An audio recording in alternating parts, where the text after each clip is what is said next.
Heavenly Father, thank you again so much just for the opportunity, just for the freedom that we can just open up your word, Lord, that we're not persecuted for sharing your gospel and just letting our light shine in this world, Father.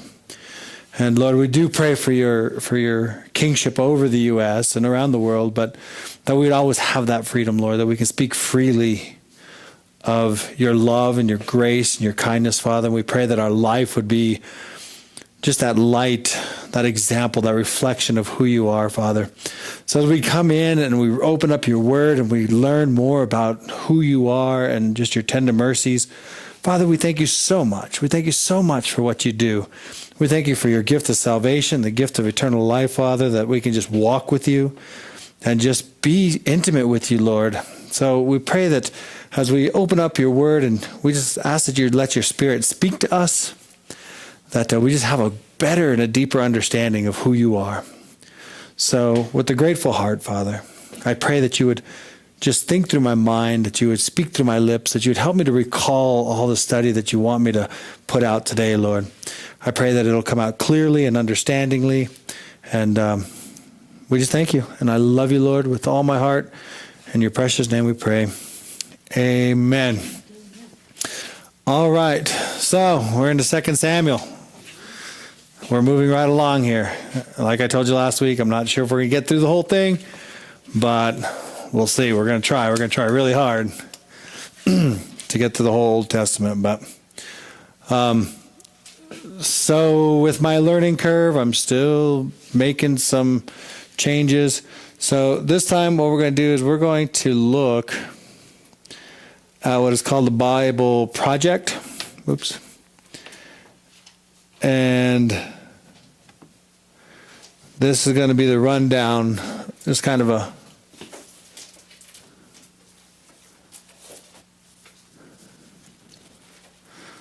or not.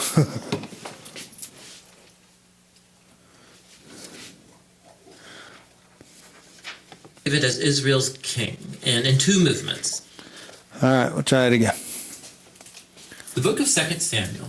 Check out the video on 1 Samuel where we were introduced to the book's 3 main characters, Samuel, Saul, and David, and then also to the book's literary design, which first introduced Samuel and then traced the rise and fall of King Saul in contrast to the rise of King David. 2 Samuel tells the story of David as Israel's king, and in 2 movements. There's a season of success and a blessing, followed by a huge moral failure and then its sad consequences. And then the book ends with this well-crafted conclusion that reflects back on the good and the bad in David's life, generating hope for a future king to come from his line. So 2 Samuel picks up after Saul's death, and David surprises everyone by composing this long poem where he laments the death of the very man who tried to murder him. And so once again, the author, he's presenting David's humility and compassion. He's a man who grieves the death even of his own enemies. After this, David experiences a season of success and God's blessing. All of the Israelite tribes, they come to David and then they ask him to unify all the tribes as their king. And so the first thing David does as king is to go to the city of Jerusalem. He conquers it, and he establishes it as Israel's capital city, which he renames as Zion. And from there, David goes on and he wins many battles and expands Israel's territory. Now, after making Jerusalem the political capital of Israel, he wants to make it their religious capital as well. And so he has the Ark of the Covenant moved into the city. And then in 2 Samuel 7, he tells God, now that Israel has a permanent home, he thinks that God's presence should also get a permanent house. So he asks if he can build a temple for the God of Israel. But God says to David, thank you for that thought, but actually I'm going to build you a house, a dynasty. Now, 2 Samuel 7, this is a key chapter for understanding the storyline of the whole Bible, because God here makes a promise to David that from his royal line will come a future king who's going to build God's temple here on earth and set up an eternal kingdom. And it's this messianic promise to David that gets picked up and developed more in the book of Psalms and also in the books of the prophets. And it's this king that gets connected to God's promise to Abraham. The future messianic kingdom will be how God brings his blessing to all of the nations. And it's right here, in the midst of all this divine blessing, that things go horribly wrong. David makes a fatal mistake. Not fatal for him, but for a man named Uriah, one of David's prize soldiers. So from his rooftop, David sees Uriah's wife, Bathsheba, bathing. David finds her, he sleeps with her, gets her pregnant, and then he tries to cover the whole thing up by having Uriah assassinated and then marrying her. It's just horrible. So when David's confronted by the prophet Nathan about all of this, he immediately owns up to what he's done. He's broken, he repents, he asks God to forgive him, and God does forgive him, but God doesn't erase the consequences of David's decisions. And so as a result of this horrible choice, David's family, his kingdom, it all falls apart. And it makes this section a tragic story, much like Saul's downfall. So David's sons end up repeating his own mistakes, but in even more tragic ways. So Amnon sexually abuses his sister, Tamar, and then their brother Absalom finds out about all of this and has Amnon assassinated. And then Absalom goes and he hatches the secret plan to oust his father David from power, and he launches this full-scale rebellion. And so for a second time, David is forced to flee from his own home and go hide in the wilderness, except this time he is not an innocent man. The rebellion ends when David's son is murdered, and it breaks David's heart. And so once again, he laments over the very man who tried to kill him.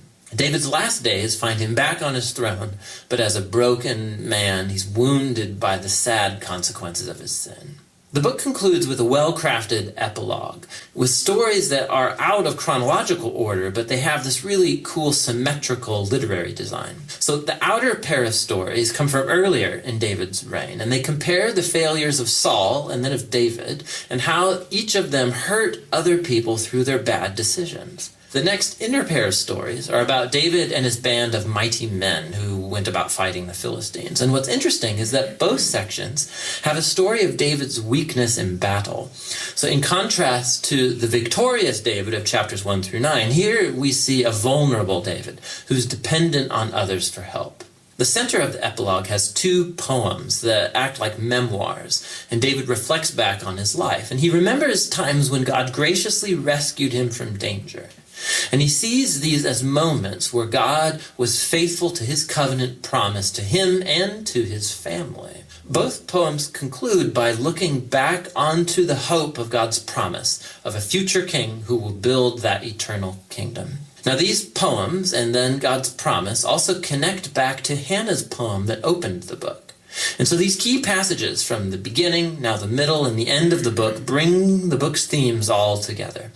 Despite Saul and David's evil, God remained at work, moving forward his redemptive purposes. And God opposed David and Saul's arrogance, but he exalted David when he humbled himself. And so the future hope of this book reaches far beyond David himself. It looks to the future, to the Messianic king who will one day bring God's kingdom and blessing to all of the nations. And that's what the book of Samuel is all about.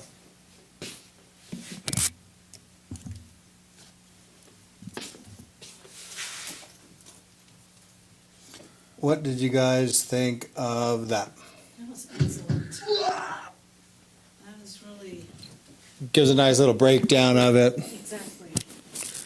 Yeah, I have really enjoyed that. We've been using it in different areas. We use it in the kids' ministry and such. But definitely gives a nice little perspective of what's going on. Matter of fact, that did it so well. I think I might be using that to get us through the first part. But since I got this down real quick, I do just want to go over it real fast. And so 2 Samuel records the highlights of David's reign, first over the territory of Judah, and finally over the entire nation of Israel. It traces the ascension of David to the throne, his sins of adultery and murder, and shattered consequences of his sin upon his family and the nations. So I'll do the key words real quick. The key word is going to be David. The whole book of Samuel is about David. It's all themed around him.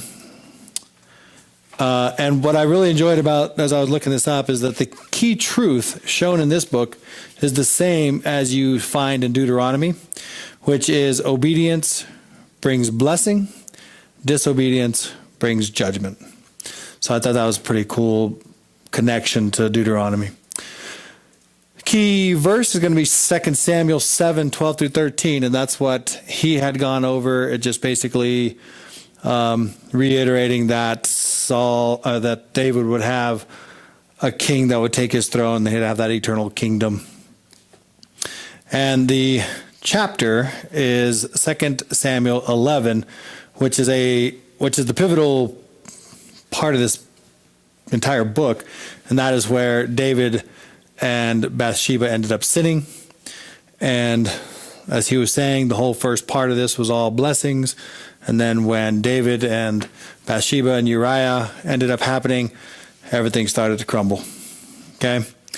And God chastens him, and it starts to spiral. 2 Samuel continues where 1 Samuel ends. Soon after the death of Saul, the king-elect becomes the king enthroned. The first part of this is he's going to be the king over Judah for 7.5 years. And then by the end of this, he will be king of Israel. He'll be reigning from Jerusalem, and he has a 33-year reign. This book reviews key events in the 40-year reign of the man who is the halfway point. This I thought was pretty interesting, is that David is the halfway point from Abraham to Christ.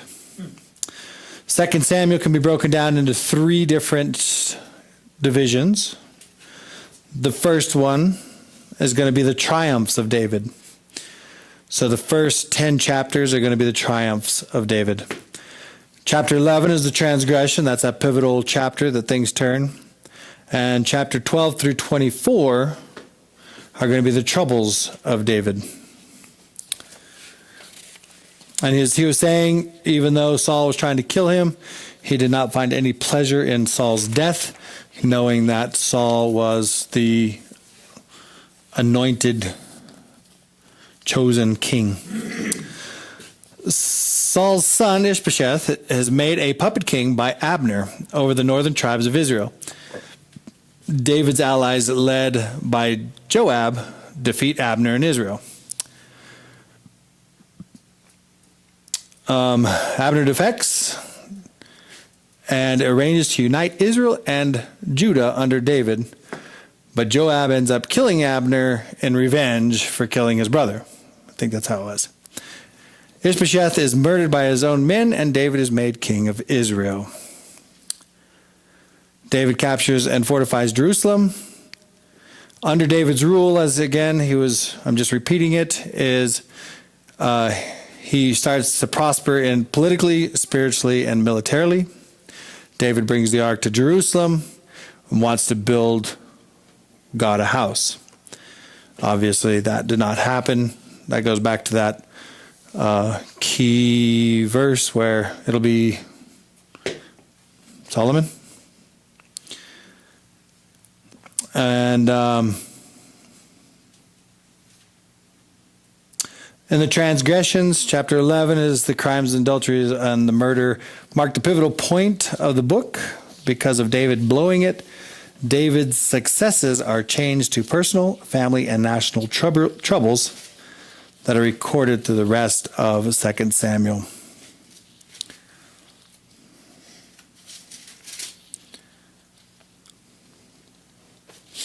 So, have any of you guys gone through 2 Samuel? It's a pretty crazy book.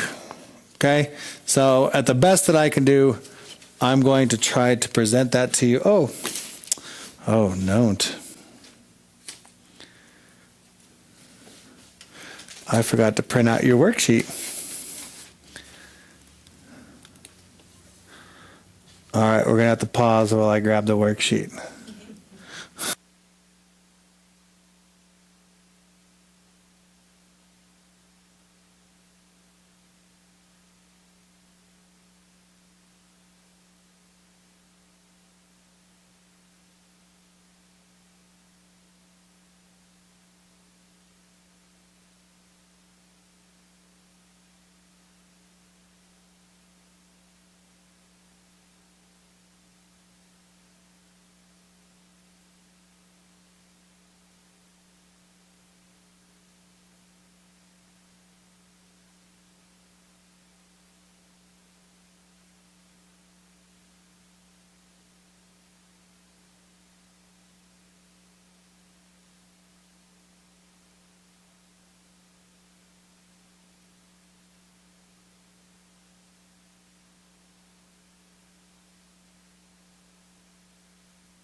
right.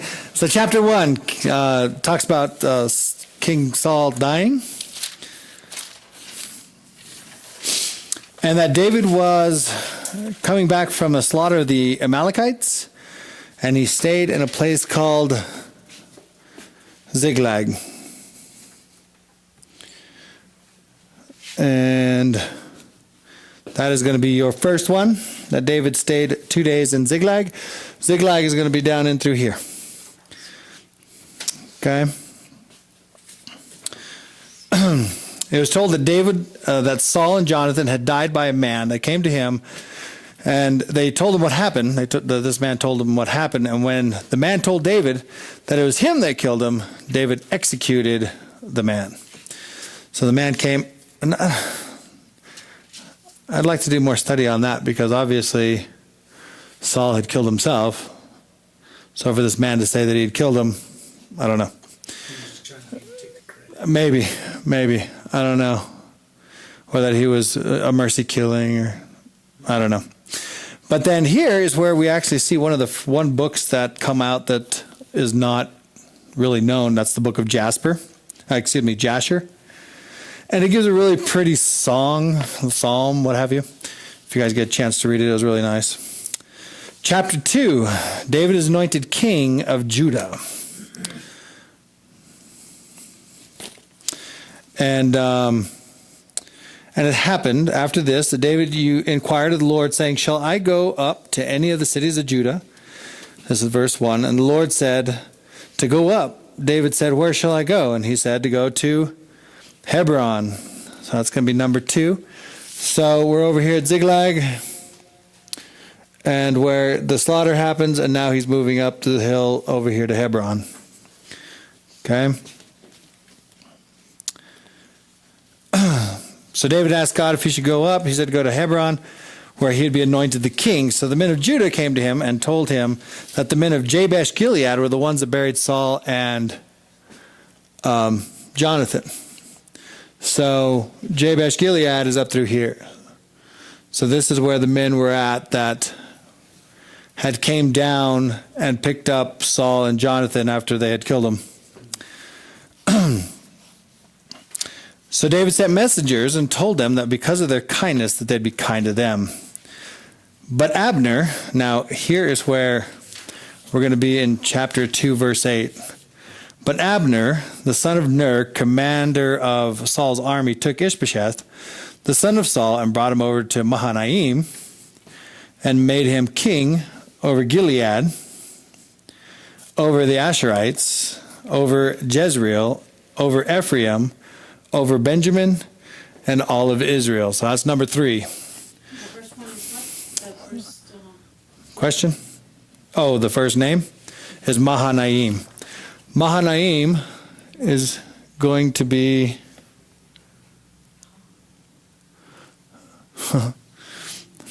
I tried to be clever on doing this and they didn't come out too good. Mahanaim is going to be over here by Gilead. This is Mahanaim here. Okay, so that's the first place that Ishbosheth was taken to Mahanaim by Abner and made him king of Gilead. So this area over here is Gilead. The Asherites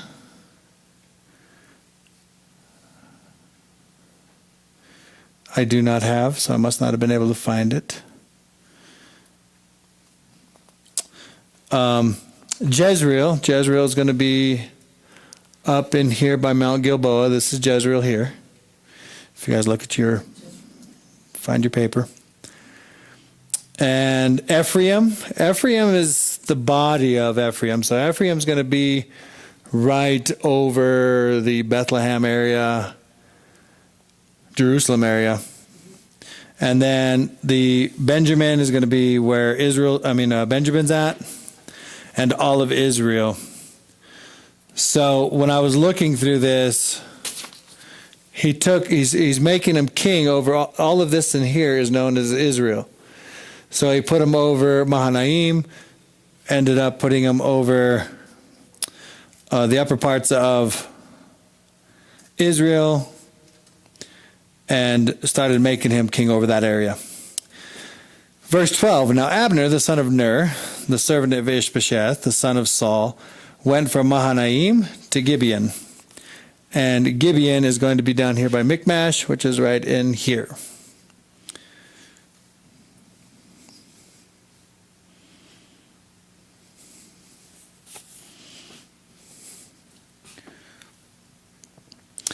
While they were down in Gibeon,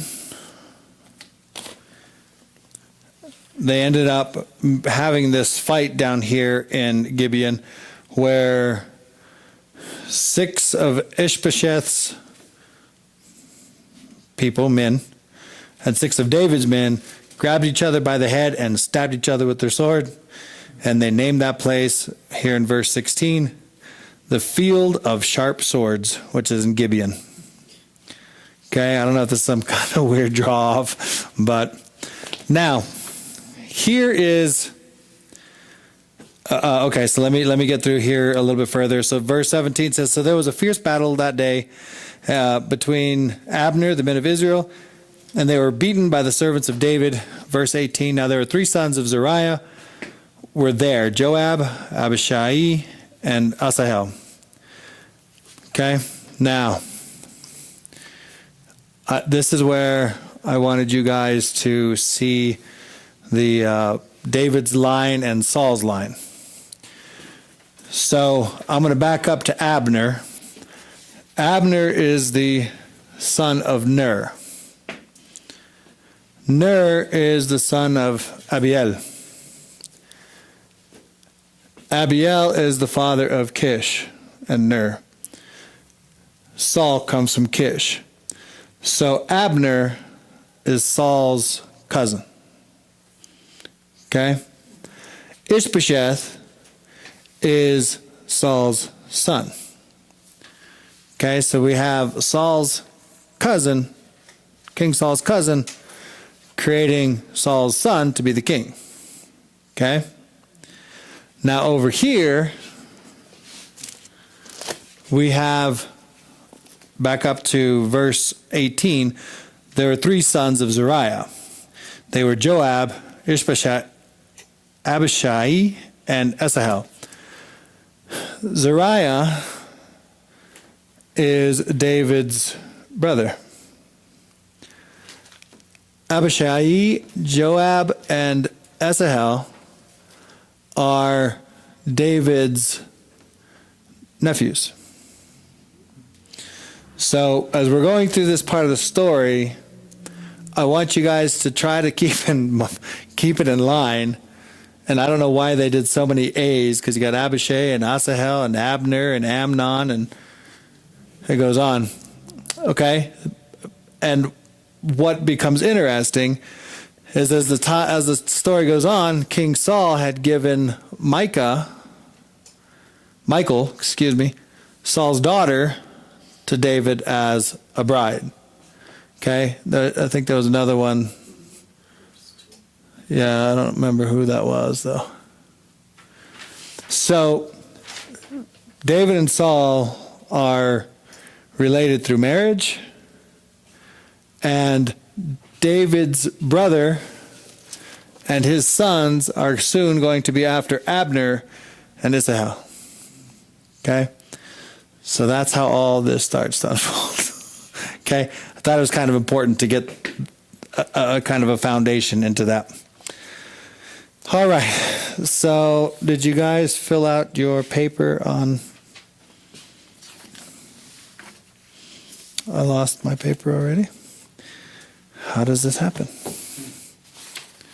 So there's 5 when it's when Abner took Ishobet to Mahanaim. There's 5 cities after that: Gilead, Asherah, Jezreel, Ephraim, and Benjamin.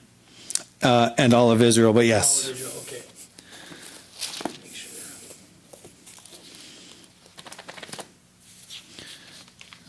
How did I lose my paper? Aha, I put them on top of there. Oh, I see what I did. Okay, so he got all of Israel to follow him. So all these people are now under Ishbosheth, kind of guided by Abner. And now David is just the ruler down here in Judah. Okay? So only Judah follows David. Abner and Ishbosheth went out to Mahanaim, to Gibeon. And there were 12 men. This is where they found the field of sharp swords, which is in Gibeon. There was a big battle. The sons of Zariah. Who's Zariah? Husband to Bathsheba. Zariah is David's brother. And his sons are Joab, Abishai, and Asahel. So now after the battle took place, see, I get these names all confused. Abner takes off, and Asahel goes after him. So verse 19, so Asahel pursued Abner, and in going in, do not turn to the right nor to the left, followed Abner. Then Abner looked behind him and said, are you Asahel? And he says, yes, I am. Abner said to him, turn aside to your right or to your left, and lay hold on one of the young men, and take his armor for yourself. But Asahel would not turn aside, but follow him. So Abner said again, Asahel, turn aside from following me. Why should I strike you to the ground? How then can I face your brother Joab? However, he refused to turn to the side. Therefore Abner struck him in the stomach with the blunt end of the sword, so that the spear came out of his back, and he fell down there, died on the spot. Okay? So as you can tell, Asahel is now gone, and he's got two brothers that are coming up the tailpipe that are upset. Okay, so Asahel went after Abner. Abner killed Asahel. Then Joab and Abishai, I don't know if I'm saying that right, but chased Abner. But Abner went to the Benjamites and found safety inside there because they had taken in Abner. So as they are pursuing him, Abner says, is this going to be a bloodshed? Do we need to do this? So he blows, he tells that to Joab. He says, shall the sword devour forever? And so Joab blew a trumpet, and the chase ended. Abner ended up going to Mahanaim. So now he's back up here where it all started. Okay. Joab went down to Bethlehem and buried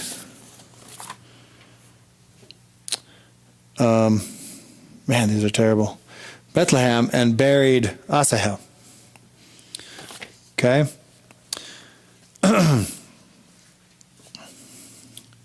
And then he went back up to Hebron, where it all started. So David's kingdom is getting bigger, small. This is chapter 3.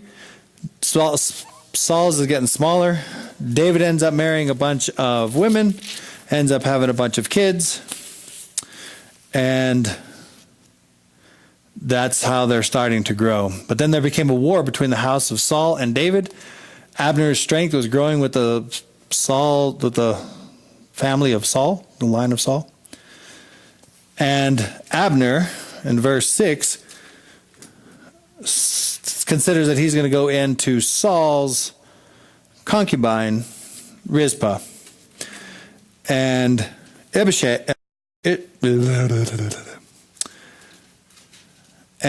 Ishbosheth said to Abner, why have you gone into my father's concubine? Verse 8. Then Abner became very angry at the words of Ishbosheth and said, am I a dog? A dog's head that belongs to Judah? So they get into a big old fight. They get in, have an argument. And Abner ends up going to David and tells David, he says, I'm going to try to unite Israel and Judah together.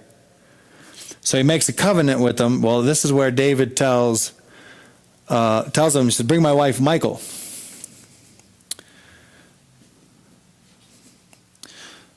Okay, so he comes in, he's talking to David, tells him, let's make a covenant. Well, then Joab comes back, and Joab tells him, he says, what are you doing with this, having this conversation? He said, well, he wants to make a deal. We're going to make a covenant. He says, no, he's lying to you. He's just trying to spy out the land. He's trying to see what you're up to. And so then Joab brings him back from the well of Sarai to Hebron and killed him for the revenge of his brother Asahel. Okay, so now he kills Abner, the one who killed Asahel. So back to this whole family line here. So Abner's now been murdered by Joab, and Asahel was the brother of Abishai and Joab.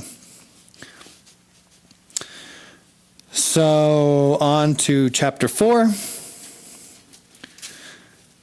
When Saul's son heard that Abner had died in Hebron, he lost heart, and all Israel was troubled. Saul's son here is Ishbosheth.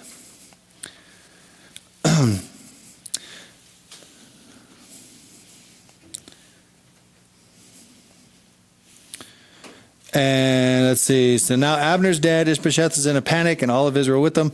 2 Benjamite assassins sees Ishbosheth powerless, so they enter into the house and killed him. So they brought the head of Ishbosheth to David. Then David killed them. So it's a tangled web we weave, right? So let's go to verse 8. And they sought the head of Ishbosheth to David at Hebron and said to the king, here is the head of Ishbosheth, the son of Saul, your enemy, who sought your life. And the Lord has avenged my lord, the king, this day of Saul and his descendants. Then David answered Rechab and Baanah, his brothers, the sons of Raman the Beerothite, and said to them, as long as the Lord lives, who has redeemed my life from all my adversities, when someone told me, saying, look, Saul is dead, thinking that they brought me good news, I arrested him and had him executed. And David, verse 12, commanded the young men, and they executed them, cut off their hands and their feet, and hanged them by the pool in Hebron. It's brutal. And they took the head of Ishbosheth and buried him in the tomb of Abner there in Hebron. Okay, so you can see that this is just bloody, right? So then, chapter 5, when all the tribes of Israel came to David at Hebron and spoke, saying, indeed, we are your bone and of your flesh.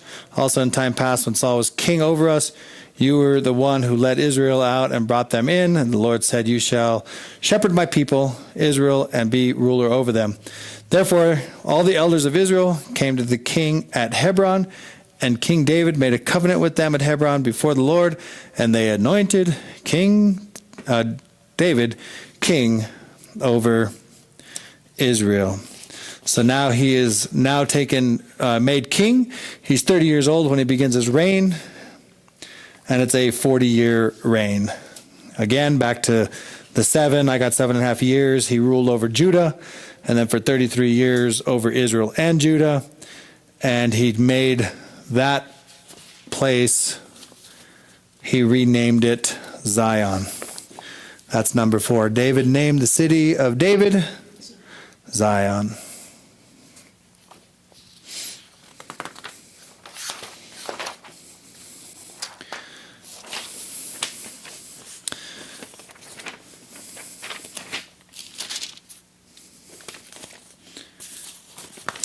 Verse 13, let me see.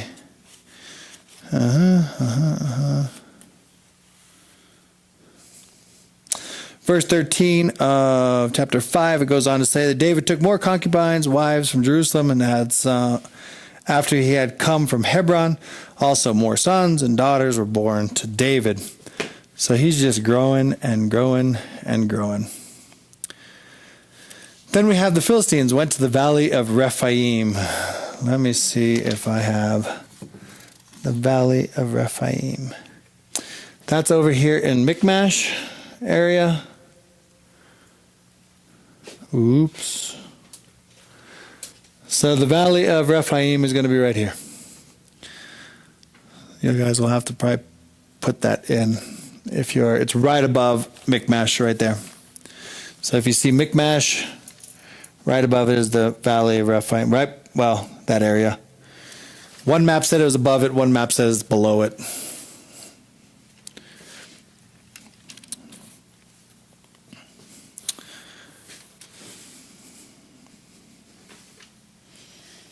So the Philistines went and deployed themselves in the valley of Rephaim. So David inquired of the Lord, saying, shall I go up against the Philistines. This is verse 19. Will you deliver them into my hands? And the Lord said to David, go up, I will doubtlessly deliver the Philistines into your hand. So David went to Baal Perazim, which is, I was thinking it was right underneath it, but apparently I didn't write it down. I think it's right underneath it. The Lord has broken through the enemies of the water, and therefore he called that name Baal Perazim. And verse 22, then the Philistines went up once again and deployed themselves in the valley of Rephaim. David inquired of the Lord. He said, shall I go up? He said, circle behind them, come up in them, in front of the mulberry trees. You know, this reminds me of a story that I had a friend of mine. I went to go visit him in Georgia. And he had to go to work. So if he tells me you want to borrow the car, he says you can take the car and just go see the little town of Augusta. And so I'm out there looking. And I said, I can't do it. He said, no, I have no problem, dude. I got to work all day. You don't want to be stuck in the hotel.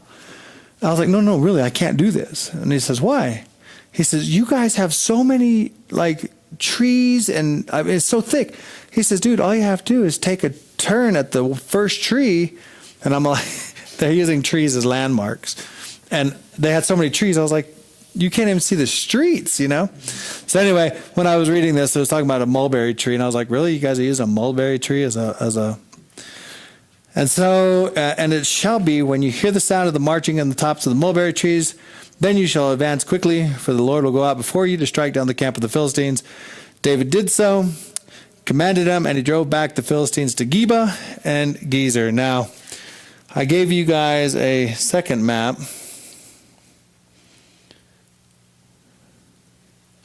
which I did not put in here. But the second map that I gave you guys is this one here. And the reason I did so is because Gezer is up here. And Geba is lost. No, it's right there under Rama. Rama. Above Nod. You're like, it's one of those ones. Okay. I see a D and then a B and then a BD. Where are you looking at? Oh, yeah, Geba right there. Gotcha. So he drove them back to that far. And yeah, the Philistines from Geba as far as Gezer. That pretty much wraps up chapter 5. Now, why does that one have a triangle next to it? I do not know. I didn't pay attention to the little things of the map. I'm just finding them, and that's what gets me excited, because I'm all like, there it is. I see it. All right. So then, chapter 6, is that where we're at? The incorrect transportation of the ark. So David is moving the ark to Jerusalem, and it falls, and Uzzah went to stop the fall and touch the ark, and God ended up killing him. This was interesting. Let me make sure I'm not misquoting this.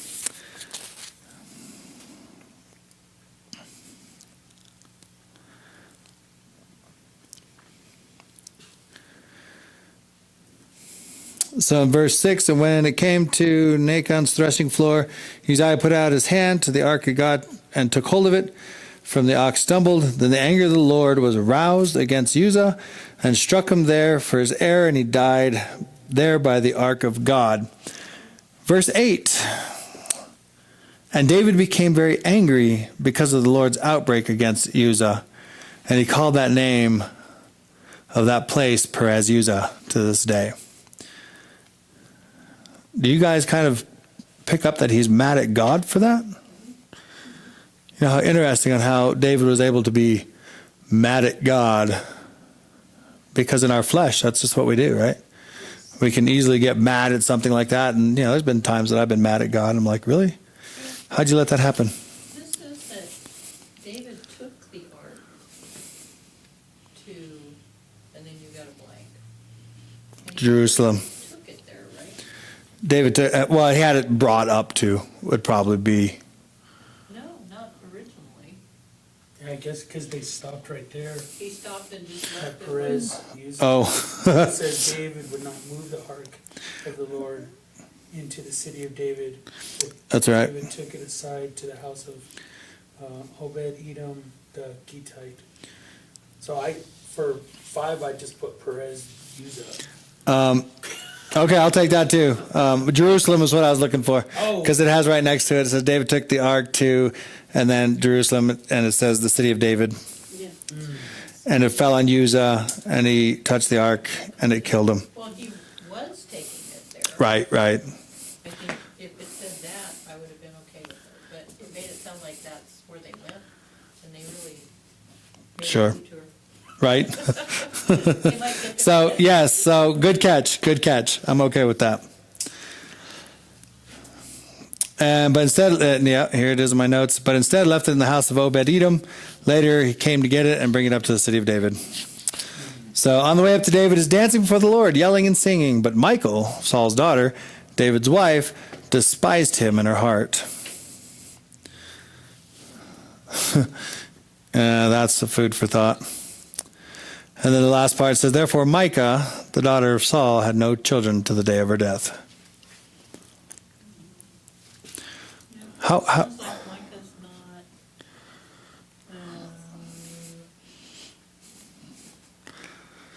a part of the religion. I mean, it's like she's not, quite following that godly mark? yeah. Definitely could be.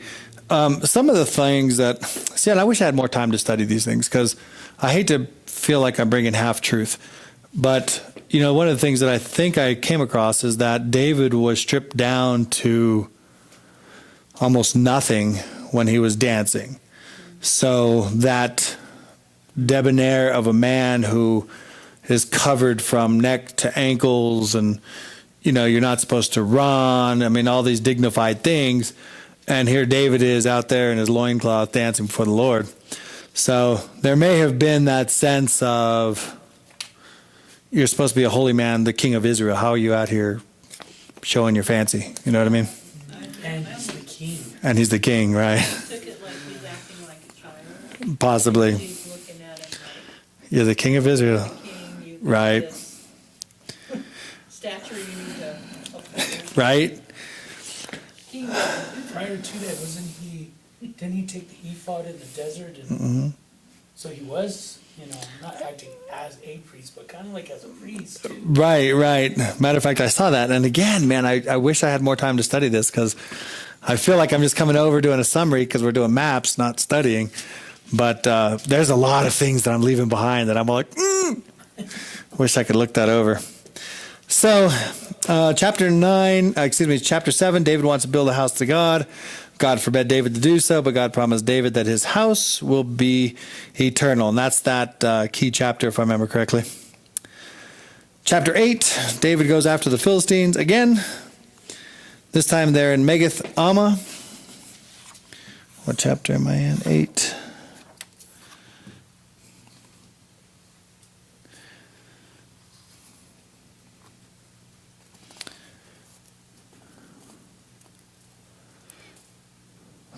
I didn't find that one either.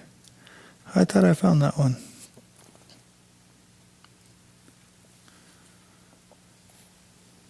Oh, I bet you it might be on this one. So I have Amma, which is right under Michmash. If you guys want that information. So David attacks Megmath Amma. And here is, like, David goes on a widespread attack. Because he starts off with the Megmath Amma, which is underneath Mishmash. What did I say it was? Under Mishmash. So it's over here in this map. But then he goes after Moab, defeats Moab, which is way over here on the other side of the Dead Sea. Then he goes after Zobah. Zobah is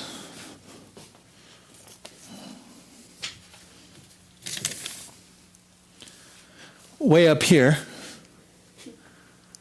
So he's over in Michmash, comes down to Moab, comes all the way back up to Zobah. He ends up going to Damascus, which is right below it. But how many miles is that route? I haven't measured it, but I don't think it's It's not that far, right? 10, 15 miles, maybe. Yeah, I mean, it's not like it's hundreds of. Right. And that's one of the things that's been huge for me on this is because, and I want to do that. I need to do that. Maybe next week I will, is create kind of a measure to see what the mileages are. Because I think it'd be pretty interesting. Because I know that when we're doing, kind of from Bethlehem to up and through here was like 5 miles. So I got to figure that's 10, 12, 15 miles is what I think. But they're up in Zobah.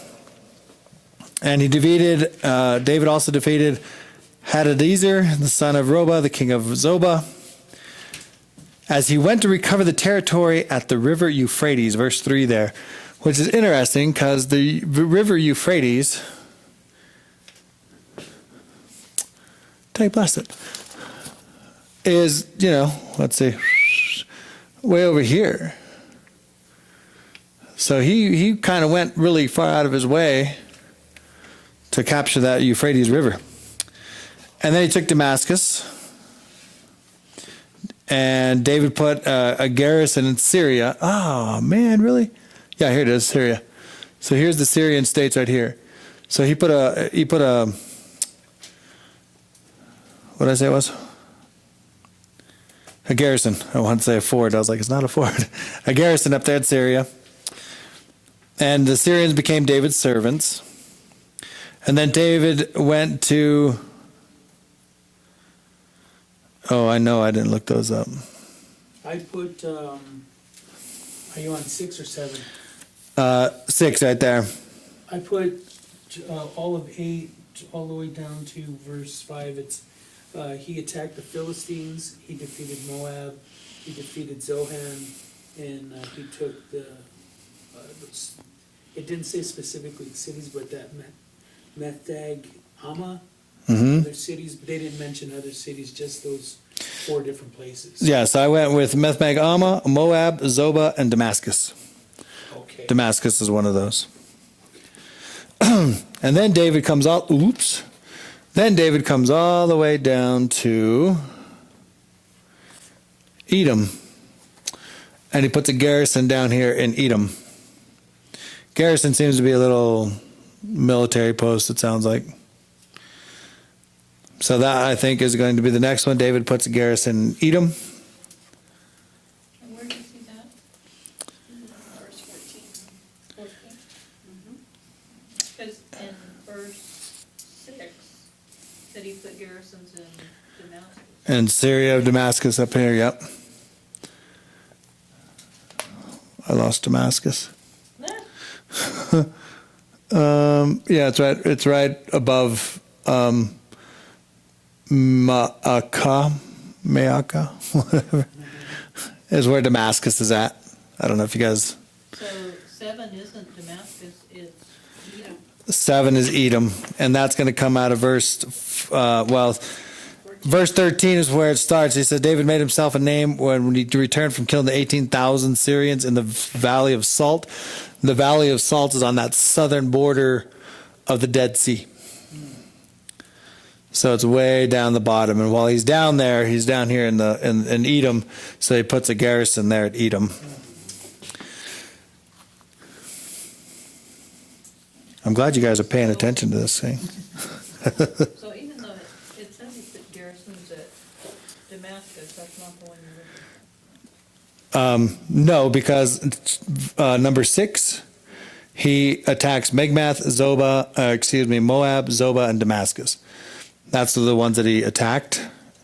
And then David puts a garrison in Edom because now he's moving again, so he's now further south. Sorry, I see where you're... And if you guys end up putting Damascus there, I'd be okay with that too. Okay, so what 3, you had 3 places under 6? Or 4? Metheg Amma is 1. The big one, okay. Moab is 2. Okay. Zobah is 3. And Damascus is 4. Okay.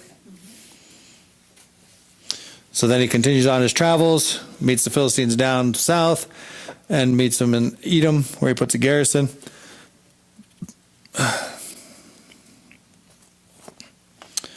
And that's that.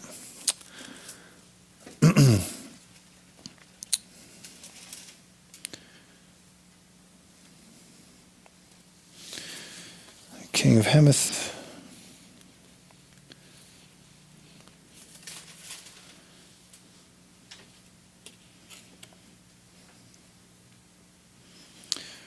All right, so let me read through this because I missed some of my notes. So David attacks and defeats the Philistines, takes Metheg Amma from the Philistines. Then David defeats Moab, forcing them down to the ground. This was interesting. He measured them off, and he had them laying down on the dirt, and measured them off. The ones with 2 lines were put to death. So he has them laying down. It says, forcing them down to the ground, he measured them off with a line. The ones with 2 lines were put to death. David defeats Hadadezer, the king of Zobah, as he recovers the territory of the Euphrates. Syria comes up to help the king of Zobah. David defeats them. David puts garrisons in Syria at Damascus. David also took Betah and Beroth, cities of Hadadezer, the king of Zobah, which I didn't put those in there because I didn't want you to have to learn everything. What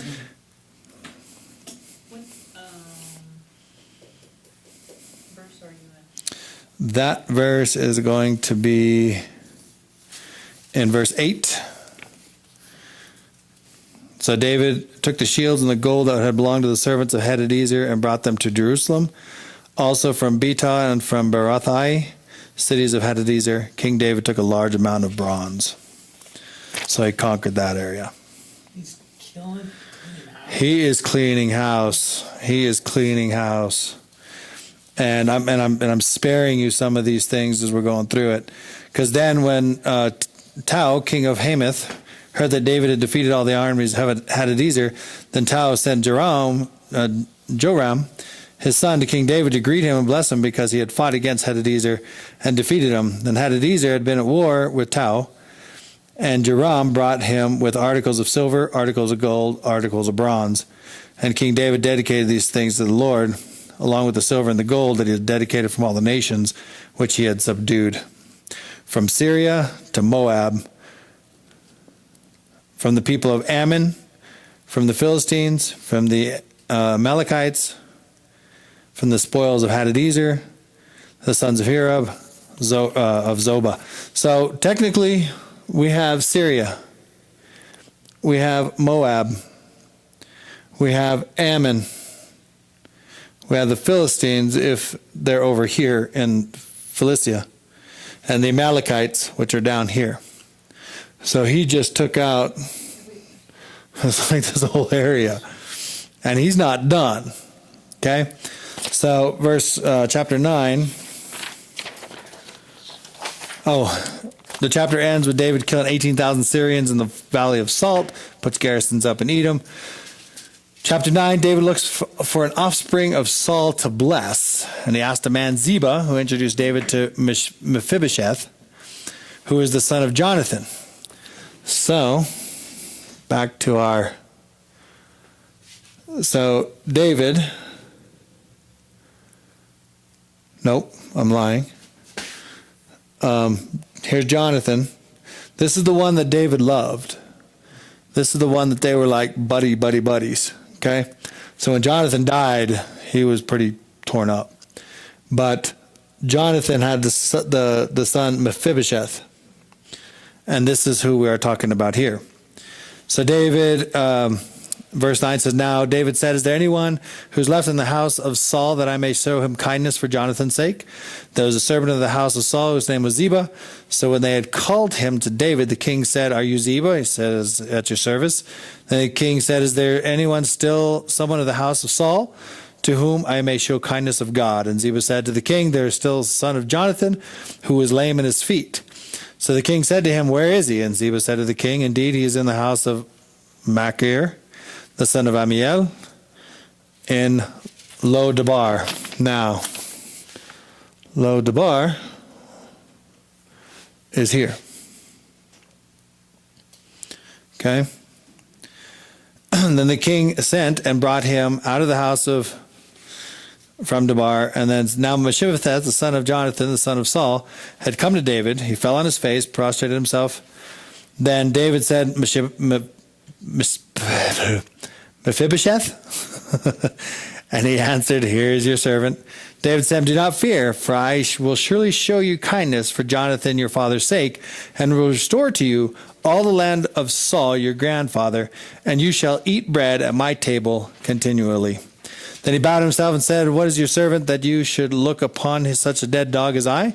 The king called Ziba, Saul's servant, and said to him, I have given to your master's son all the belongings to Saul and to all his house. You therefore and your sons and your servants shall work the land for him, and you shall bring in the harvest, that your master's son may have food to eat. But Mephibosheth, your master's son, shall eat bread at my table always. Now Ziba had 15 sons and 20 servants, and it goes on. So David has brought Mephibosheth onto the king's table, if you will. All right, so it happened.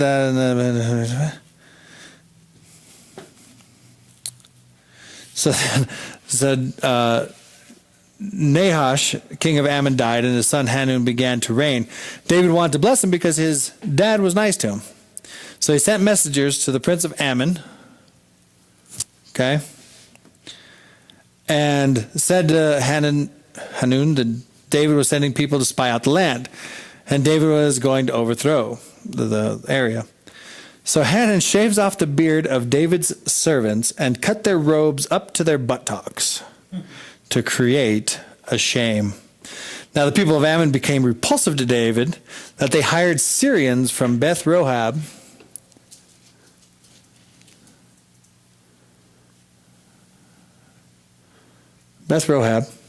okay, and went against David. So when they saw that they were going to battle, the Syrians took off, and Joab went back to Jerusalem. Then again the Syrians came to battle David in Helam, which I didn't look up, I don't think. No. And they lost,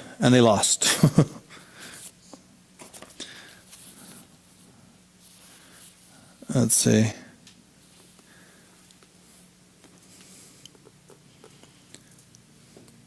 So verse 17, when it was told to David, he gathered all the Israel, crossed over the Jordan, came to Helam, and the Syrians set themselves in battle array against David, and they fought.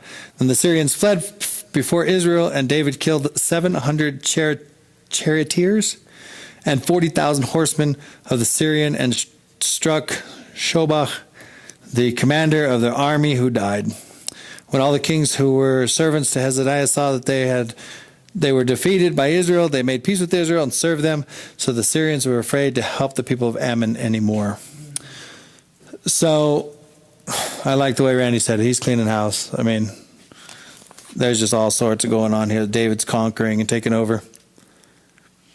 But, dun, dun, dun, we go into chapter 11. Chapter 11, we remember, is the pivotal point of David's turn. So that's where he commits his adultery with Bathsheba. You guys remember the story. Ends up trying to have Uriah, comes in, ends up having him murdered, and bad things happen. And the ending verse says that David was done. What David had done had displeased the Lord.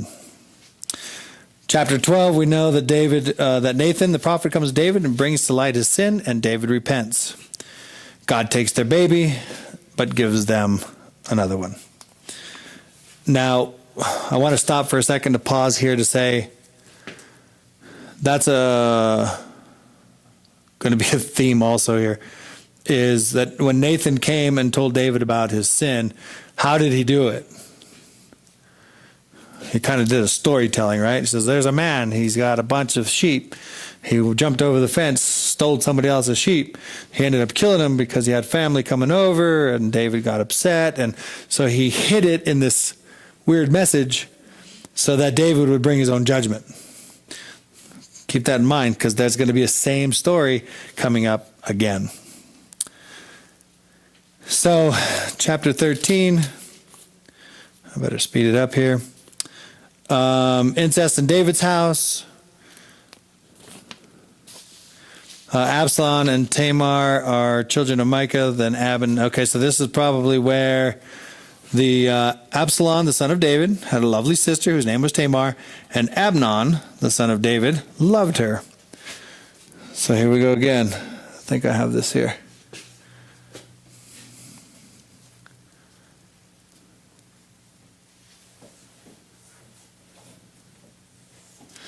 So, and this is pretty interesting. So Absalom and Tamar are brother sisters through Micah. Okay, so they are blood brothers and sisters. Okay, then Amnon, who is, where did Amnon go? Right here, who is the son of Ahinoam. So now, though they are brothers and sisters, these are half brothers and sisters. Okay, so Absalom and Tamar are blood. Amnon is half. Okay, so then Amnon was so distressed over his sister Tamar that he became sick. And this is where we're going to read where he ends up getting bad advice that says, hey, what you should do is tell her that you're feeling sick. Tell dad. Dad will have her come over and she'll hand feed you to health. And when she's in here, take her. So he's all like, sounds like a great idea to me. So he's all in love with her, brings her in, takes her, and then becomes very angry with her to where he hates her so much and tells her to get out. And that is pretty much how that story goes. Then Absalom, her brother, said to her, has Amnon, your brother, been with you?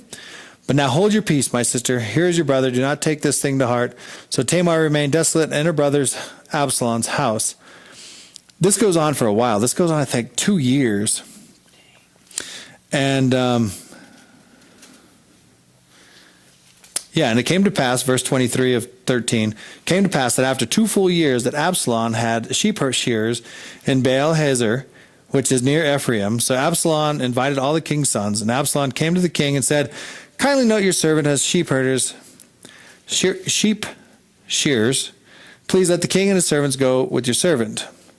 So as the story goes on, Absalom, 28, now Absalom had commanded his servant, saying, watch now, when Amnon's heart is merry with wine, and when I say to you, strike Amnon, then kill him.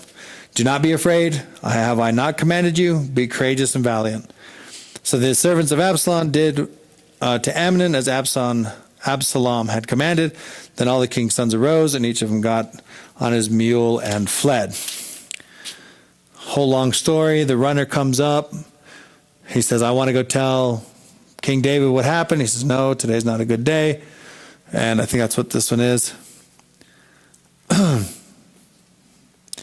And Absalom fled, and the young man who was watching lifted his eyes and looked. Oh, yeah, that's right. Make sure I got.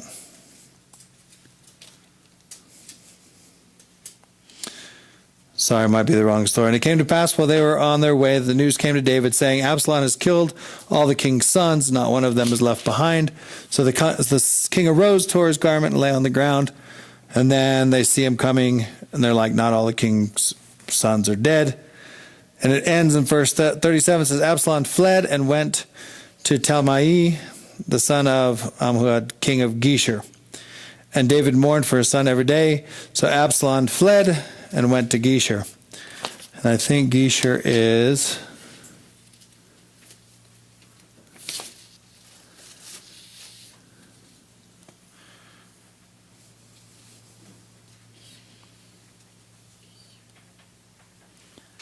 Oh, yeah.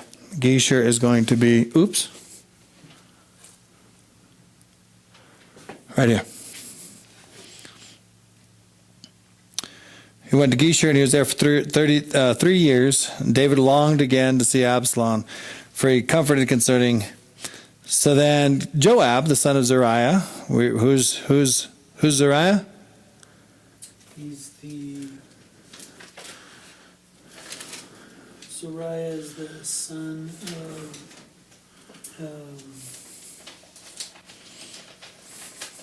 Jesse, who is the brother of David. the brother of David. Okay? So Joab, the son of Zariah, perceived that the king's heart was concerned about Absalom. And let me see, 14. Oh, here it is here. So in verse 14 here, chapter 14, they go to a woman and spoke to the, let's see.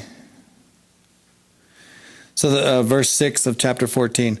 Now your maidservant had 2 sons, and the 2 fought with each other in the field, and there was no one there to part them, but the one struck and killed the other. Now the whole family was risen up against your maidservant, and they said, deliver him who struck his brother, that they may execute him for the life of his brother, whom he had killed. And we will destroy their heir also, so they would extinguish my ember that is left, and leave to me my husband neither name nor remnant on the earth. So she goes in and starts basically telling the story of what happened to David. Okay? So the woman, let's see, verse 12. Therefore the woman said, please, let your maidservant speak another word to my lord the king. And he said, say on.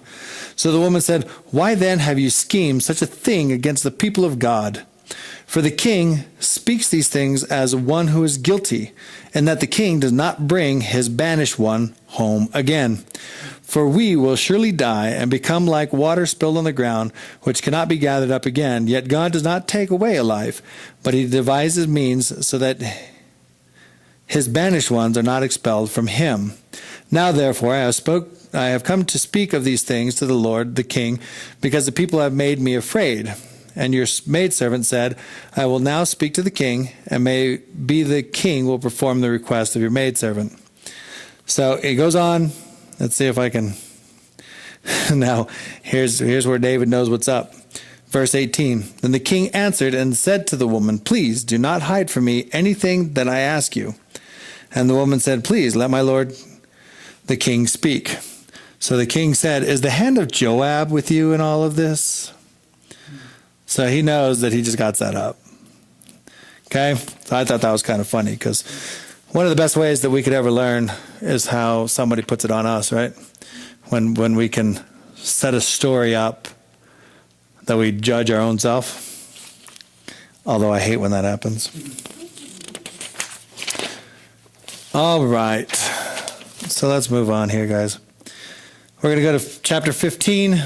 In chapter 15, we're going to be in Hebron, Geshur in Syria, Gilo, Gath, Brook of Kidron, Mount of Olives, and Jerusalem.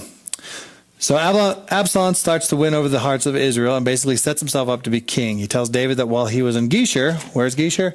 It's going to be up here, in Syria, that he made a vow with God. And he asked if he could go to Hebron to honor his vow. And while he was down there, he took 200 men and came down to Hebron. While he was down there, he blew a horn, and the people shouted and said, Absalom reigns in Hebron. Absalom sends for David's counselors. That was in Gilo.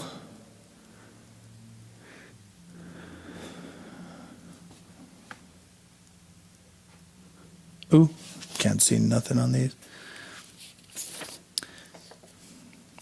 So Gilo is down here under Bethlehem.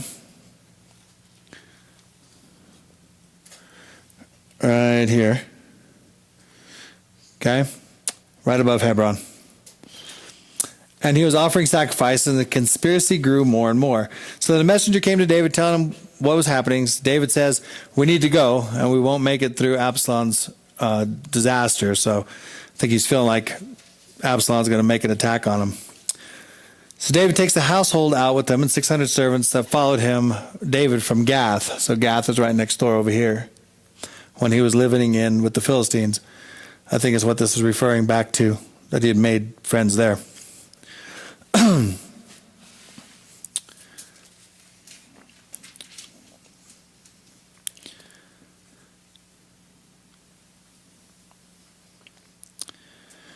And let's see, David sends Zadok, the Abiathar, back with the ark to Jerusalem.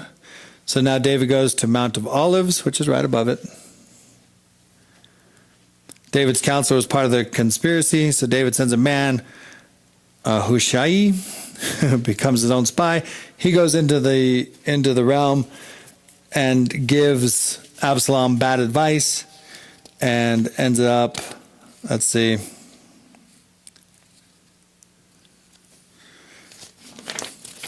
try not to get too stuck on here because I'm sure you guys are about ready to wrap this up. Golly, there's so much, guys.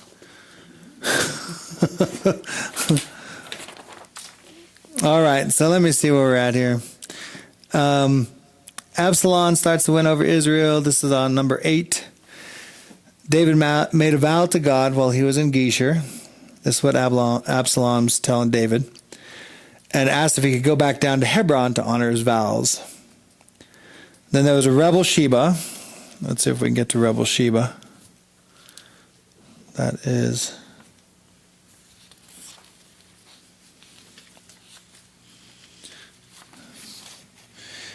Is Sheba the funny one?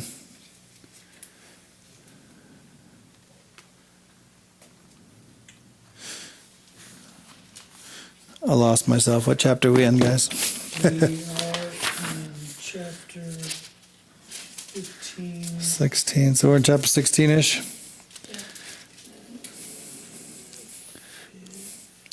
All right. So David comes into this place called Baruhim, which is going to be right under, again, this is Baruhim, right under Michmash. And this is kind of funny because he runs into this guy, this man, comes from the family of Saul, starts cussing out David, throwing rocks at him, kicking dirt, even following them to do this. Then Abishai, son of Zeruiah, David's brother, wanted to go kill him, but David said, "The Lord has sent him, let the man live." So now go back home to Jerusalem. Hushai, David's friend, makes an alliance with Absalom, gains his trust, and Absalom asks for advice, and this is where he gives him this bad advice, ends up spoiling the whole shindig. Let me see.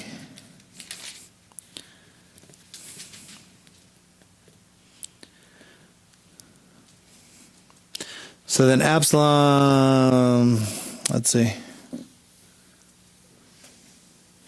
Verse 15 of chapter 16. Meanwhile, Absalom and all the people of the men of Israel came to Jerusalem, and Ahithophel was with him. And so it was when Hushai, David's friend, came to Absalom. Hushai said to Absalom, "Long live the king, long live the king." So this is where he's making friends with them. Then Absalom said to Ahithophel, "Give advice as what we should do." And Ahithophel said to Absalom, "Go into your father's concubines, whom he has left to keep the house, and all Israel will hear that you have offered by your father. Then the hands of all those who are with you will be strong." So I pitched a tent in Absalom on the top of the house, and Absalom went in to his father's concubine in the sight of all of Israel. Now the advice of Ahithophel, which he gave in those days, was as one who inquired at the oracle of God. So was all the advice of Ahimatheth, both David and with Absalom. So, obviously a trusted man.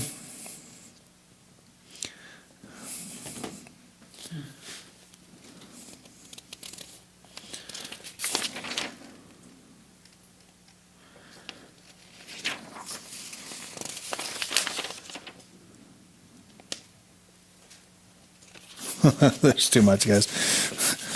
We're going to go way over if I keep going on through here because we're on chapter 17. I got to go through 24.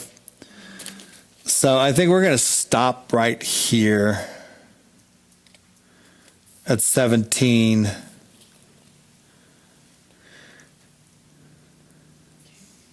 And be done because I think your brains are full. I'm going to give you the last one here. So verse number 9, there was a rebel named Sheba who blew a trumpet and yelled, "We have no share with David," and went on a hunt and found him at Abel Beth Maacah, which is the up here under Damascus. So it's Abel, Abel, Beth, Beth, Maacah, Maachah. Chapter 24, number 10. Chapter 24, David took a census, and Joab went to 10 locations. And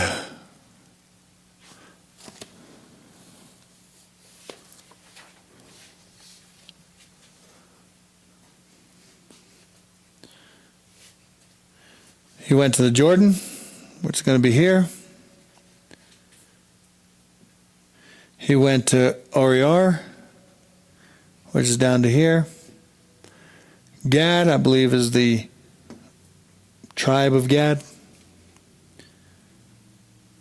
Jazer, which is right above Rabbath, Ammon. Gilead, which is right under Jabesh Gilead. Then he moves all the way to Sidon. How do you spell that? Sidon. Tyre, which is right underneath it. Comes all the way back down to the bottom to Beersheba. And then back to Jerusalem. 27. What? It's 8. Yeah. Technically 9. You have Jordan, Ariar, Gad, Jazer, Gilead, Sidon, Tyre, Beersheba, Jerusalem. So I don't know. I know you guys are writing. So I'll give a quick little run through again. Starts off here at the Jordan.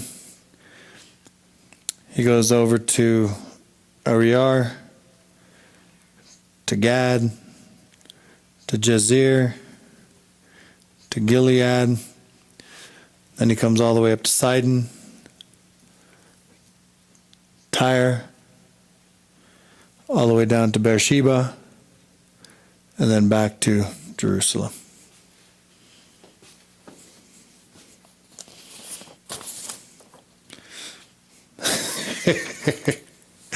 When I was putting this together, this was not this much information, people. I am so sorry. Okay, so I still ended up with 9, is that? 1, 2, 3, 4, 5, 6, 7, 8, 9.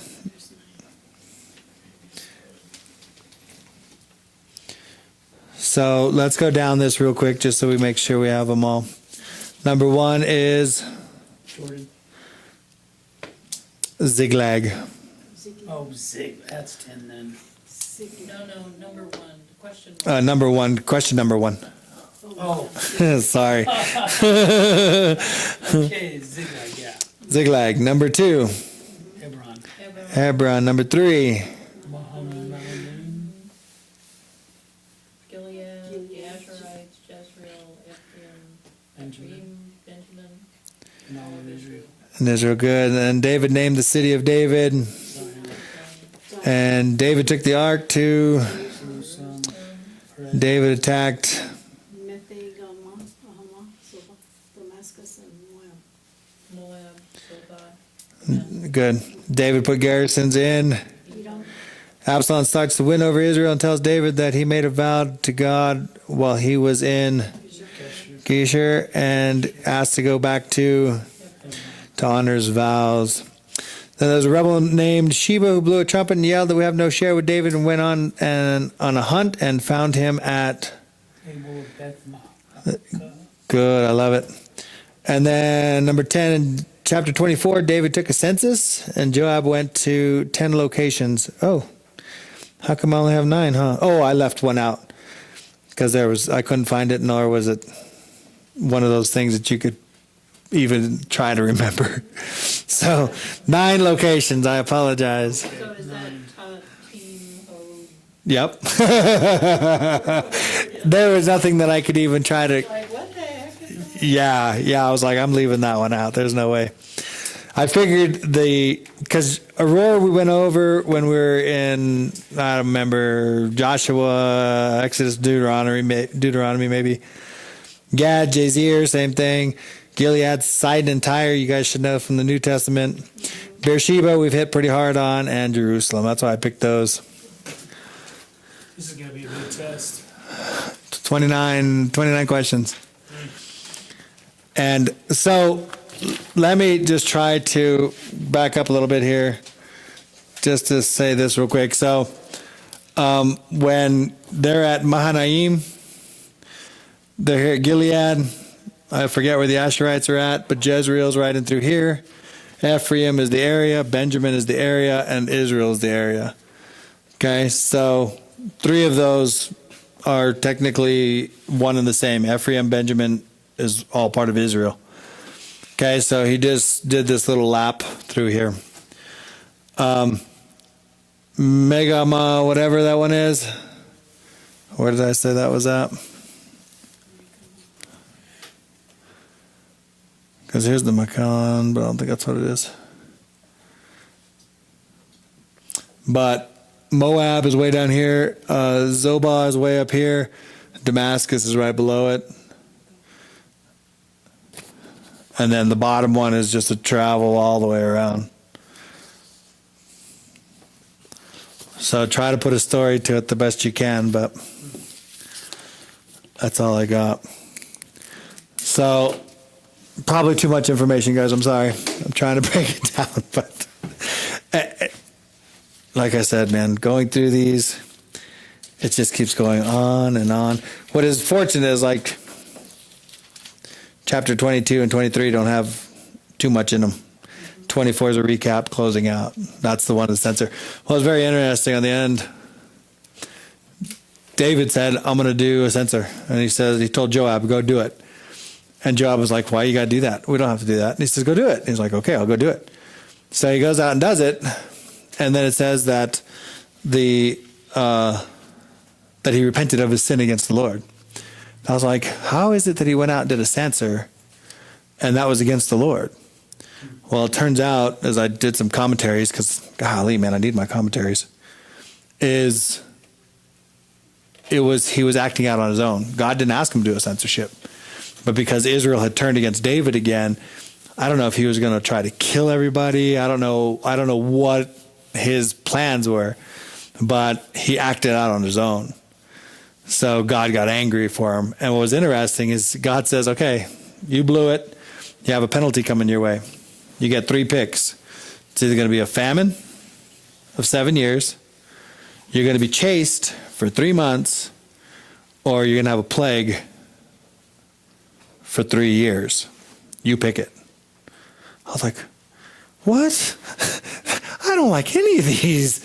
So he picked the plague, apparently, and 70,000 people died. One of the things that I find interesting as we're going through this is look at how many people are dying. They were innocent people. Innocent people, bad people, good people, but No, the 70,000 plague. I mean, yeah. I mean, whatever. They just died from his consequence, from his sin. But when I'm looking at the small nation, matter of fact, I think I figured it out that from the Jordan to the Mediterranean is 44 miles. So then 44 miles, that's less from here to Santa Fe. And how many people have we seen killed? We've seen 70,000, we've seen 30,000, we've seen 50,000. I mean, and I'm thinking to myself, just imagine the blood that's been poured through the land of Israel, man. Just freaking me out. Anyway, dear Heavenly Father, sorry for just putting too much information into one page. But I pray, Lord, that we get to see the life of David through new eyes. We see his successes. I pray that we can reflect those and learn on those, that obedience comes blessing. Father, we also see his trials and his failures, that where he had turned his eyes away or his selfishness or whatever the case may be, Father, that caused him to fall. And help us learn from those also, Father, that we'd be able to flee from sin, that we can just try to live the most righteous life before you, Father. So forgive us of our sins. Forgive us of our stupidities. Forgive us of our shortcomings, Lord. Thank you for your tender mercies. In your name we pray. Amen.